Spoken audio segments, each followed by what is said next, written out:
Today we're joined by Stuart Price, CEO and co-founder of litigation funder CASL and one of Australia's most experienced leaders in third-party litigation funding. His background spans banking, investment and legal leadership roles, and he's helped shape major class actions and the regulatory settings around funding in Australia. We'll unpack where the industry is heading and what it means for the risk profile of corporate Australia in the years ahead. Stuart, thank you for joining our podcast on Just Terms and being so generous with your time. No worries. Now, on our podcast, we're exploring corporate risk in Australia in all its forms. We can't illustrate that atmosphere without talking about the role of litigation funding. And so we're really grateful that you're here to expose those aspects of the complex litigation environment. Just as an initial scene setting and context piece, could you talk a little bit about the obstacles that litigation funding has sought to overcome when it's introduced into the Australian market? And it's probably trite to say that it's a permanent part of our landscape, but do you see that continuing, and are changes in the way that litigation's being funded, are they also a threat to traditional litigation funding? It's a pleasure to be here. I think litigation funding is a permanent part of the landscape now. It's a necessary part because Australia has such a wonderful legal system. It really is a Rolls Royce compared to other parts of the world. With that Rolls Royce system, it really does attract a cost.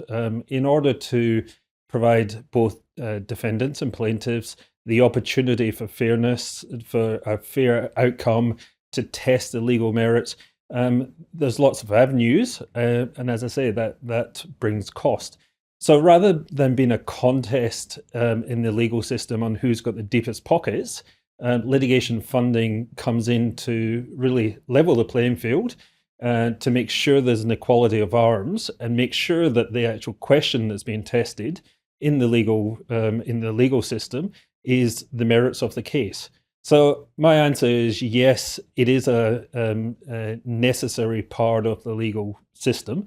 It will be here for a long time unless either governments bring along some means of funding this, or the defendants stop doing the bad things that they often do. But from my perspective, the problem that is solved is essentially the cost aspect of it. It makes it accessible for all.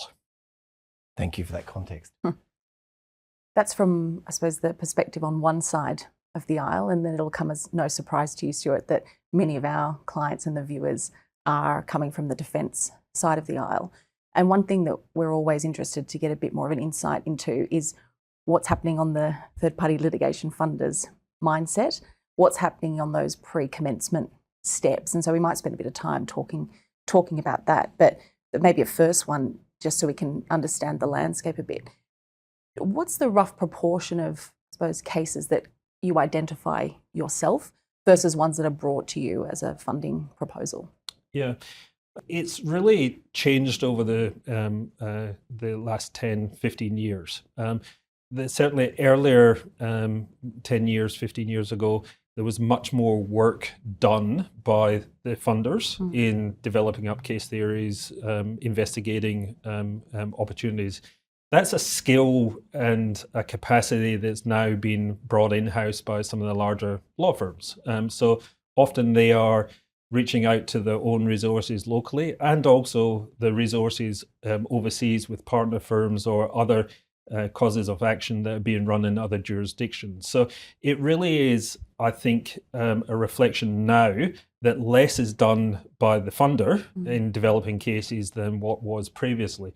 But to answer your question in terms of the proportion, it's probably 10% of the cases that we will consider are self-generated. Not all of those cases would meet the ultimate threshold of being able to be funded, but 10% of them we would generate ourselves, and that's probably a reflection again of the sophistication of the parties. CASL has 25, 30 years worth of experience, and so opportunities sometimes are more readily identifiable by those with experience of where to look. So I think that's a reflection on us. I think that's a reflection on the industry, but it's not universal across all funders. Yeah. When it's not the funder identifying the case, is it mostly the law firm that's generating them? Yeah, law firm, insolvency practitioner, we do get inbound inquiry from offshore. So offshore, where there's an opportunity being prosecuted elsewhere, through our capital networks and the law firms offshore, word of mouth referrals. And they may not know the law firm to go to locally, but they have a trusted relationship that they can refer to ourselves. We can give the initial high-level view on whether or not it's appropriate, and we can try and marry up the right firm for the right case, because again, that's something that they're looking for, the recommendation of who has the skills to actually manage such a case. And you've opened up the exact topic I wanted to explore with you next, which was really, once that opportunity has presented itself to you or you've identified it yourself, talk us through then the criteria that you're looking for before you make that final investment decision. Sure.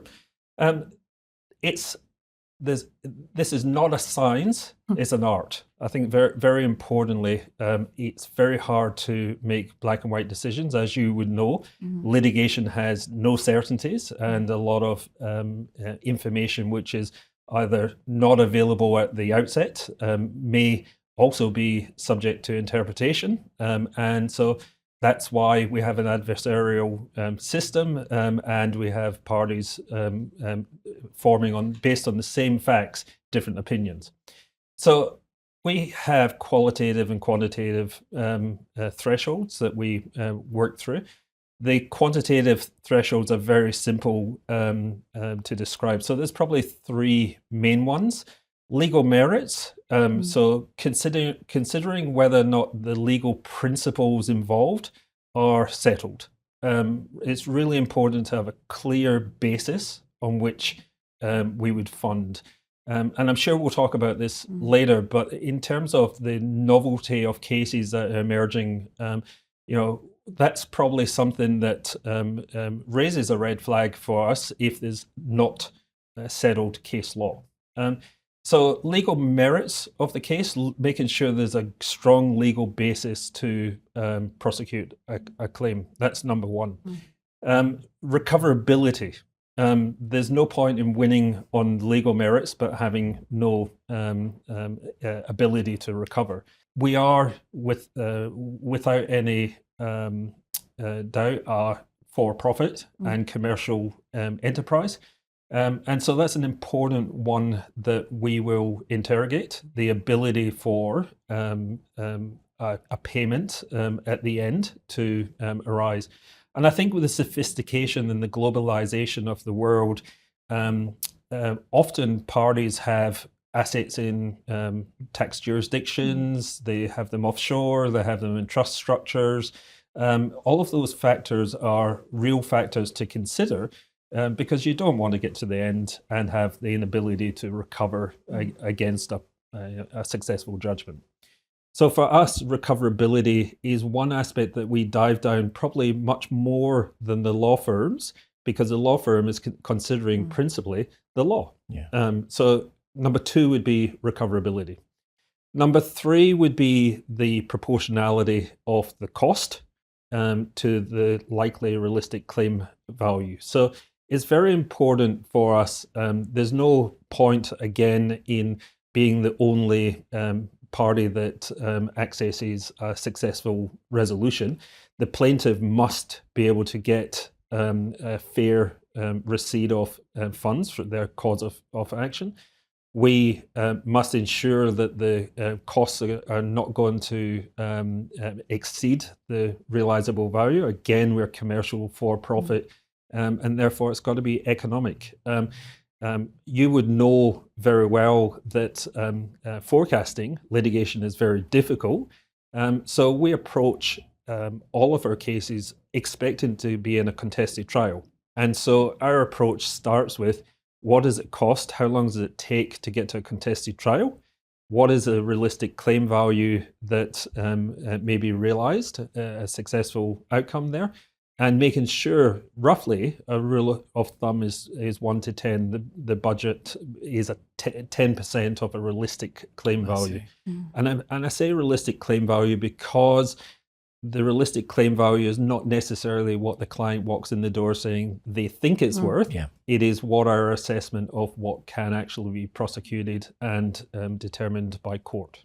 And Stuart, is there a relationship between 1 and 3, so the merits or the legal framework of the case, and how that plays out into how much might need to be spent to get the case to that ultimate trial position that you're assuming? Absolutely. I mean, the complexity is the length of a piece of string. Yeah. Each case may be complex for different reasons. The evidence required, and I think that's probably one of those aspects that we're well aware of, is that experts and expert evidence can be very, very costly on complex litigation. Discovery can be, depending on the nature of the dispute, could be extremely costly. The nature of the party, and this is probably an aspect of the qualitative nature of the parties that are involved, is really important to us. So if some parties have a long history of appealing and appealing every point, taking matters all the way to the High Court, that gives us a feel for duration. Duration is important. The length of time for a commercial resolution to be achieved. And with time comes cost. So if you're going through all those layers of appeal through to the High Court, inevitably there's cost. Just a related question.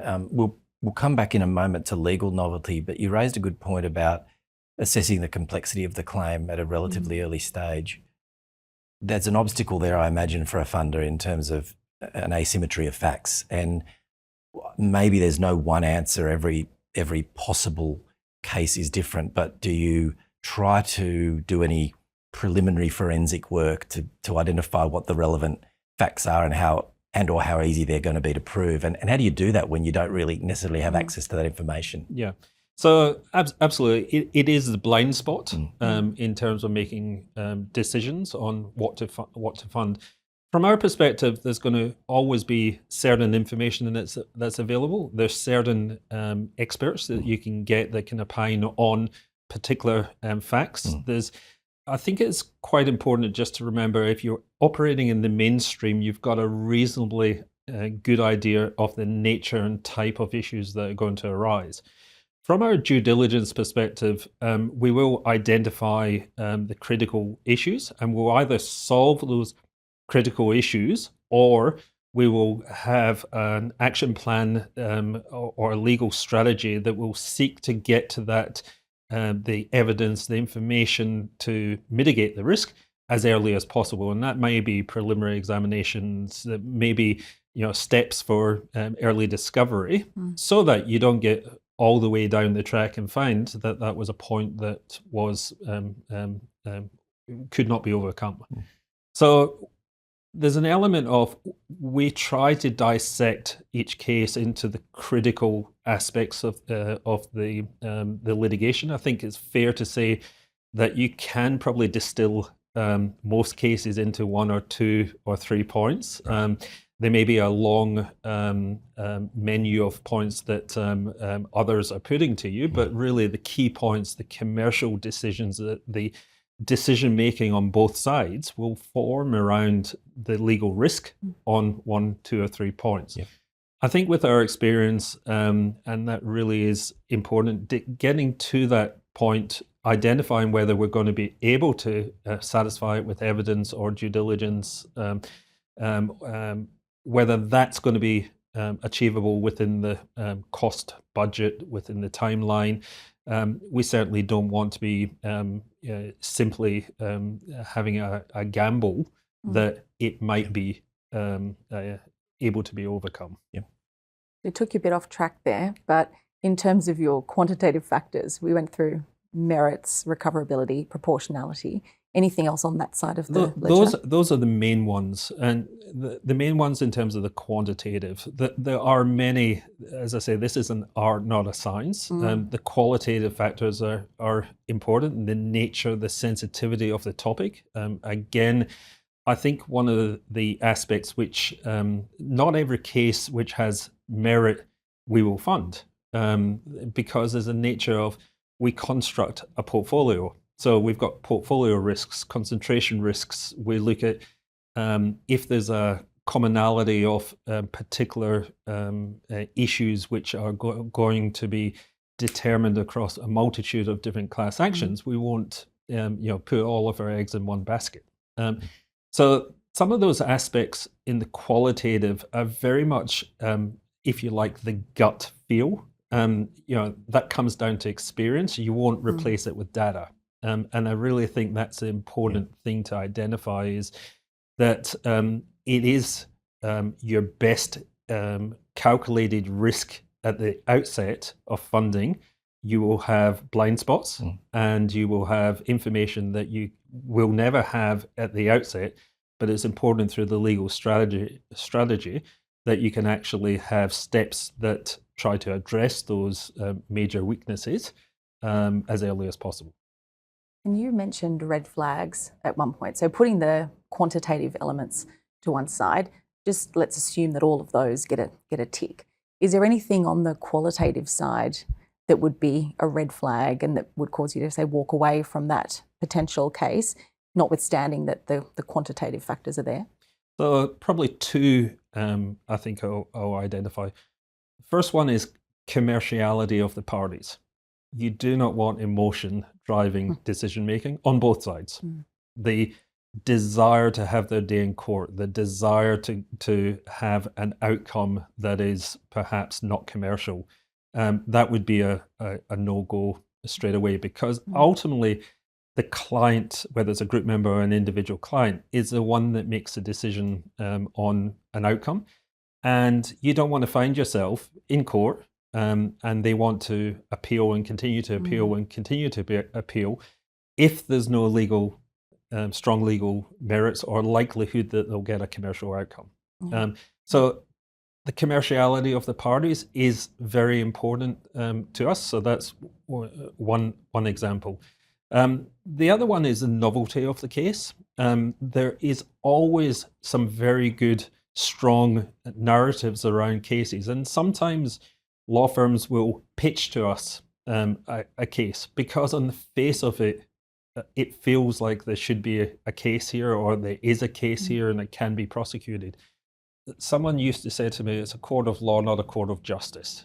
And that court of law means that you've got to be able to prove in court to the legal standards. That's really important for us.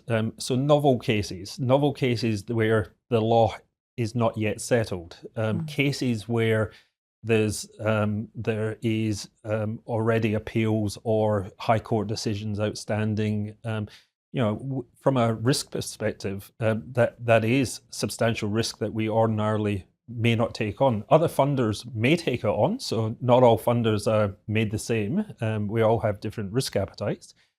But it's important from our perspective of making sure you can see what a likely settlement outcome might look like. I think when statistics are a wonderful thing, we've been successful in 92% of our cases. 95% of our cases settle before trial.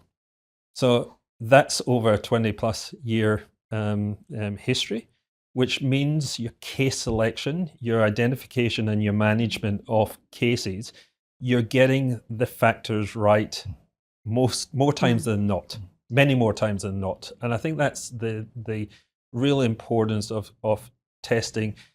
Are you getting it right in case selection? Most investment decisions, if you describe this as an investment decision, it's determined by the first decision you make, the entry point, rather than necessarily the negotiation at the end. And so we would much rather labor the time on the due diligence up front to make sure that we get the right decisions. History says we do. Just to wrap up this first topic, just an observation from them. There was once conventional wisdom, I think, that funders would really only pursue claims where the law was settled, and you've talked about that. My sense is that funders have an openness now to pursue claims where perhaps there is less of a settled track record of jurisprudence. At the extreme, I suppose, where there's an environmental toxic tort or the science is moving. Stepping back, not necessarily talking about your own funding model, but are you seeing a more of an openness to explore different areas with some legal novelty than perhaps once was the case? And if so, what's driving that?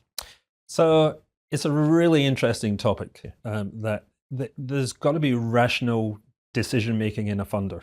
So is there likely to be a commercial outcome? We have an investment mandate from our investors, and it's our duty to deliver on that. So in terms of the answer to your question, whilst there are different areas, whether it's climate change, data breaches, some of the Indigenous-related claims, all of them have pushed the envelope and are pushing the envelope, and some of them are more well settled than others.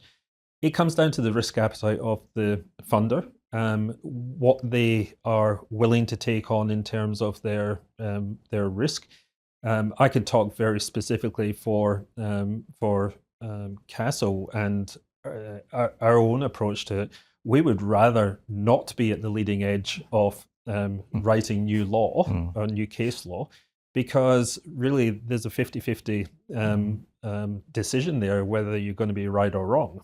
That's not a good use of funds, and from our perspective, that doesn't give you the probability of success. So from our perspective, it's we would rather leave the new law to be created by law firms, and many law firms have pro bono capacities and desires to support and push the writing of the new law. That's great. Advocacy groups can come in, the unions can come in and fund cases that are, for different reasons, important to their members or the like, so they haven't got as much of a commercial requirement as us. There are cases that we do take on.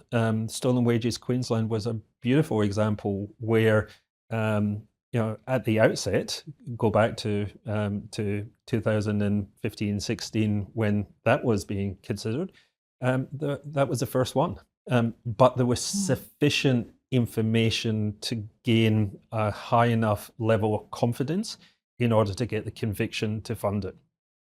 That won't always be the case, and different funders will have different attitudes towards that. But I think it's very interesting to watch, and inevitably that creates the fluid environment that we work in. So it turns the brain and turns the mind to where the opportunities might lie to actually bring novel claims, but always from a calculated risk perspective. A lot to unpack there, so we'll come back to some of this in the second part of our discussion. Stuart has given us valuable insights into the decision-making of funders and the various qualitative and quantitative considerations at play. This criteria seems to be well tested, and funders are sophisticated and clearly spending time and money at the outset before committing to pursuing these cases. Interestingly, exploring the more novel types of class actions is not for all funders, with some preferring the more tried and tested areas of class action. We hope you'll join us for the second part of our discussion with Stuart for On Just Terms.